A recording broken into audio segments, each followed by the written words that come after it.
What is up, YouTube? It's Josh Creates here with another video. In today's video, we got TikTok on living off grid to save money. Let me know in the comment section down below if this is like a good idea to beat inflation and to save money. But without further ado, let's get right into it. I live off the grid in the middle of the woods because I got tired of making $10,000 a month and then somehow spending $9,000 a month into who knows what.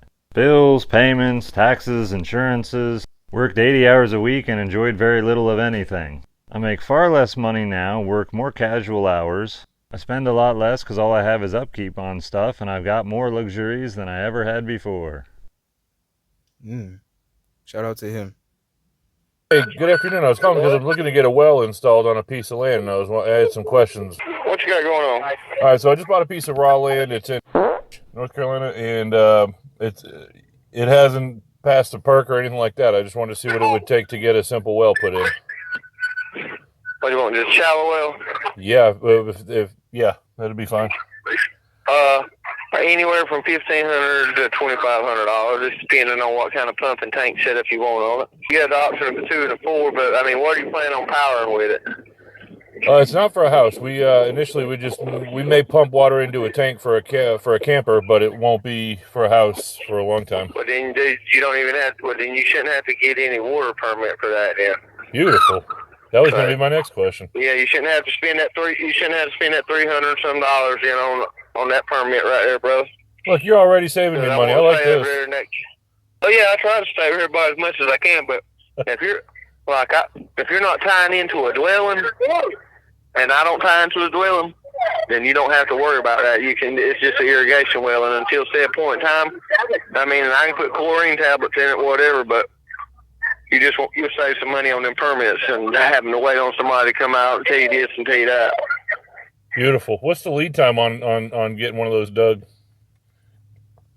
About 2 weeks. I'm out, maybe. That ain't bad. What about septic? No, I mean, it may be quicker than that. Septic. Did you already have your septic lines? No, I don't have anything. I cleared the land a couple weeks ago, and I'm not in a huge rush, so this is something I could schedule out if you've got a lot of other stuff going on. How far down do you think they go in that area? All right, so that's as you're seeing what you're seeing right now. What you're seeing right now is the land that he just cleared, as he just said. That's a nice piece of land, and he's getting ready to like make some moves, make some off-grid moves. So he wants like a tank. I don't know what the tank is for. I have to get more into this off-grid stuff, but it seems like the guy on the phone is helping him save money to like live off-grid comfortably, if you understand what I'm saying. So shout out to the guy on the phone. No, anywhere from 40 to 60 foot. It's just all depending, you know what I'm saying? Everything changes. Just imagine an underground stream flowing like the land. It just looks like the way of the land. I've drilled them some 100 feet from each other, and they'll vary 60 foot in depth. I mean, it's weird, man. But I'll like text I said, you. I can if you're ready in the next week or two, I can get you covered. Beautiful. Good to know. And now down the road, while I got you down the road, I was looking to get a septic. I'm looking to park a camper on this thing. So if I can get a tank in the ground that can get pumped, I need the simple option on that. What are we looking like on that? Why don't you just get somebody rent a backhoe or know somebody's got a backhoe, bury a 55-gallon drum, and put some rocks in the bottom of it and pipe to it. Look, I'm all for that. I just want to make sure they're not going to crucify me. That's a basic septic. I don't see what it hurt. It's your land. I mean, you do whatever you want to with it. Okay. I'd love to think that that's the truth. But now I've looked for land all over the place, and in some places they get pretty damn evil about what they'll let you do or what they. Of course, I guess if you're burying it, they won't know. Exactly. You just bury it and run your pipe to it. I mean, dude, even on YouTube, they show the basic stuff like that right there. Oh, I've seen all that stuff on there. That's what I do. I mean, I've seen it. I know a bunch of people in South Carolina use them for their shops and stuff like that. No kidding. I like it. Sounds good. Between $1,500 and $2,000. I appreciate your information. I'll call you back. I'll text you the information so you can look in on it, but I'll call you back when we're ready to roll. All right. I appreciate it, man. Thank you. I appreciate you, brother. You have a good day. You too. All right, bye. Shout out to him, man. And sorry for my non-American viewers out there. Yes, that is a country American accent right there. And if you didn't understand anything both of them said, I'm 100% there with you. So What's up, guys? My name's Allie, and I live in this off-grid cabin in the woods of Kentucky. So many of you ask, how do you make money? How did you afford to do this? How much did this cost? A renovation project like this isn't cheap, so we did everything ourselves in order to save money. We started with just an abandoned cabin in the woods of Kentucky, and within 8 months, we were moved in to our off-grid home. We spent about $16,000 on our solar panels. We set up our own rain catchment system that cost about $2,000. In total, on renovations alone, we spent around $30,000. We were working the entire time. We were renovating and saving all our money. In order to build this cabin, do all the renovations we wanted to do, we knew it was going to take money. So we made sure to save the money we were making and invest. So investing can be super, super scary, especially at first when you have no idea what you're doing. But with apps like Impact, it makes it so simple. In the Impact app, you're going to select values that are important to you, and they're going to match you to companies who share those same values. This is so cool because you're directly investing in the change you want to see in the world. So for us, sustainability is really important. Obviously, we live off grid. So with apps like Impact, we can actually put our money where our mouth is and invest in companies that stand behind the same values that we have. That's amazing. and shout out to her, and that's a nice cabin her and her husband build. So do I have any other money saving techniques for monthly expenses? Oh yeah. I mean, the biggest one that really helped me was minimizing everything in my house at first. Really a money saving technique. It's more of being more minimal and finding things in your house that you don't utilize, putting them on a marketplace, reselling them, and having that money back into your bank account to afford bills or, do whatever else you need to do, like investments. Yep. But I get it. We live in a world full of advertisements and influencers and news telling you to buy this, buy that. It's going to improve your life. Hey, you got to have the new, latest and greatest cell phone, latest and greatest car, or you're not cool. One of the things that really, really helped me is to not spend money on things that I don't need. I know it sounds simple, but seriously, this is the biggest thing. A lot of people get bored and they just buy things out of boredom, and then they're left with things that they have to resell for less than what they bought it for, and now they're in the hole. Yep. Because the biggest thing that I see a lot of people do is get a brand new job that they've never had before, and they're making a ton more money that they've never had before, and then they go spend a lot more money because they think they're making a lot more money. Theoretically, that is true.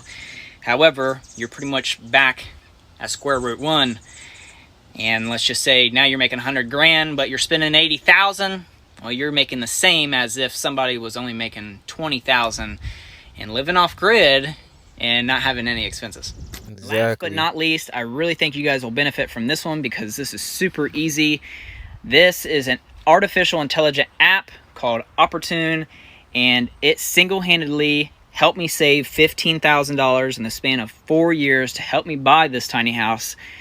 It literally just scans your entire bank account, and then based off of the income you make and the expenses and all the bills, it will gradually take things out into its own separate account system. The reason I think that helped is because it's in another account separate from my primary account, and it single-handedly made me kind of forget that I had it, and 3 or 4 years later I had that much saved up.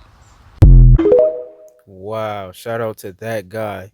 Not only did he explain how his off-grid what's the word I'm looking for?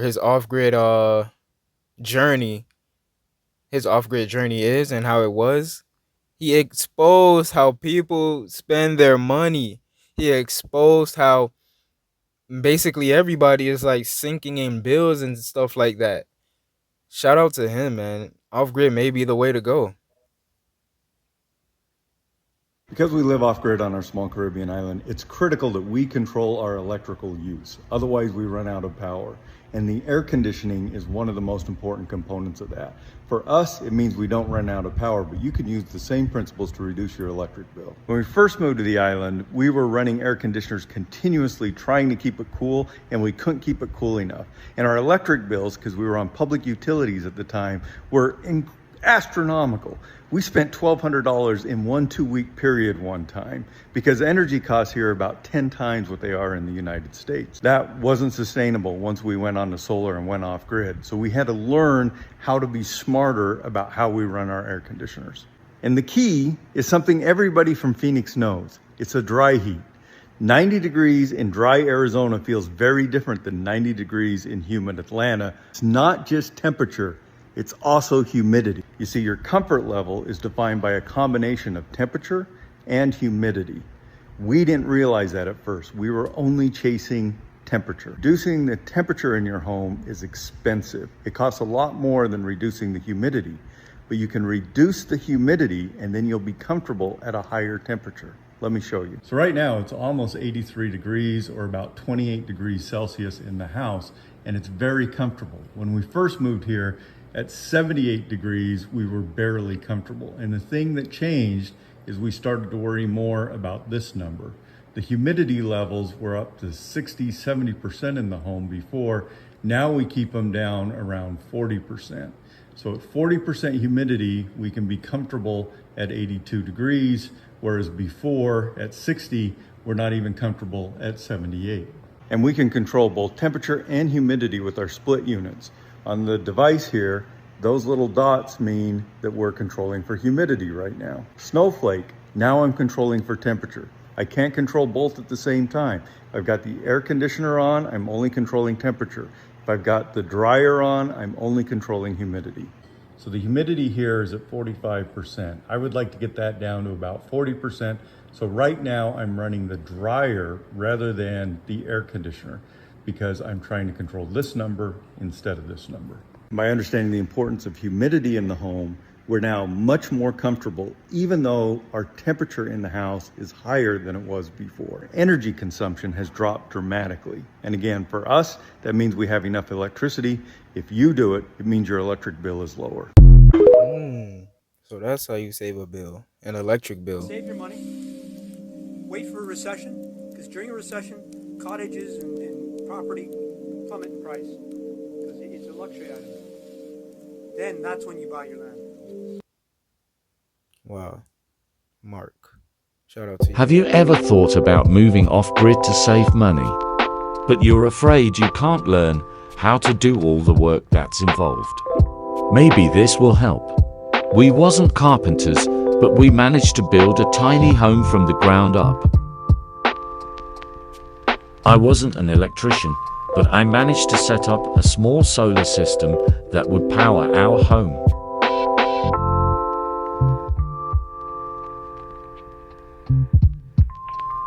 I wasn't a plumber, but I managed to plumb an entire house. We wasn't farmers or gardeners, but we managed to grow food. I plan on doing this. I literally plan on doing this. I thought about it earlier today. I do have plants. I tried growing my own foods in my backyard / patio. I wasn't successful at it, so I decided, something in my head told me, just try one more time. And now that I'm watching this right now, I may most likely try one more time. And I highly advise that you guys try as well, because you never know where your food is coming from when you get it from the grocery stores. And we're going to have another video on that, but let's continue. Do a lot of research and believe in yourself. Don't listen to the ones that say you can't do it. You will be just fine. For 15 years, I lived ridiculously frugal. Before homesteading, it was really rare to find me in a restaurant. And if you did find me, I was probably ordering coffee. The food we bought was so cheap that when we discovered dumpster diving, we were actually able to eat really good because of all the delicious steaks and everything else that were thrown there. And we only ate the stuff that was 1 day out of expiration and still frozen. The big secret to doing this lifestyle is we were never used to having much to begin with. We just had the discipline to save every penny whenever possible. And that might help explain why we're so overly excited when we get a bunch of Skittles in the mail. That kind of stuff's just super exciting. So, you want to do like I did? Save your pennies. Save your pennies. Gotcha. Yeah, you'd be right. If we didn't buy in bulk. Here are the basic costs for the key systems needed for a functional, bare-bones off-grid setup. Buy or rent half an acre of rural land. This will run you roughly $5,000 or less. For shelter, set up a canvas bell tent. Add a bed, chairs, and a fan and micro stove for heating and cooling. This will run you about $2,000. For sanitation, add a home biogas toilet. This adds on about $1,500. For energy, 400 watts of solar panels will power a 1.3 kilowatt-hour solar generator. Use biogas and a GoSun solar oven to cook food. Use a GoSun electric cooler for refrigeration. This will add up to about $3,500. For water, set up a rainwater collection system over a tin roof covered area with food grade IBC totes and use a water drop water purifier. This will add on about $1,500. You now have your basic water, shelter, energy, sanitation, and land needs covered for about $15,000, with your monthly utility bills being near zero. If you'd like to learn more about this entire process, check out our 10-hour off-grid course. We'll teach you everything we wish we had known before going off-grid. Click the link in our bio or visit acornlandlabs.com. Nice. That's nice. How do I afford to live off grid? My partner and I took out a loan for land. We paid $200 a month. We started building a small home. We both worked and paid for it as we built it. In the spring, we stopped renting and moved into a camper as we finished our home. It cost under $20,000 to build. Wow. We cut and split our own firewood.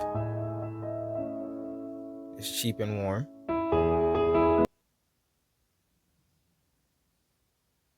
I don't know why it stopped.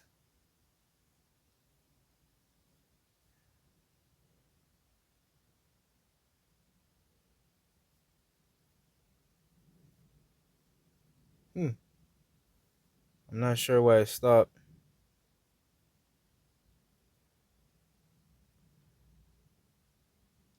Not sure why it stopped, but I guess that's it for this video. That was a good amount of the last video. I don't think it needs to be the whole one. It was almost done anyways. But anyways, guys, that is it for this video. Let me know in the comment section down below if you guys think that living off grid is a cheaper thing to do. If you ever thought about it, and could you beat inflation by living off grid? Let me know in the comment section down below. That is it for this video. Don't forget to like, comment, share, and subscribe. My name is Josh Creates. I'm out.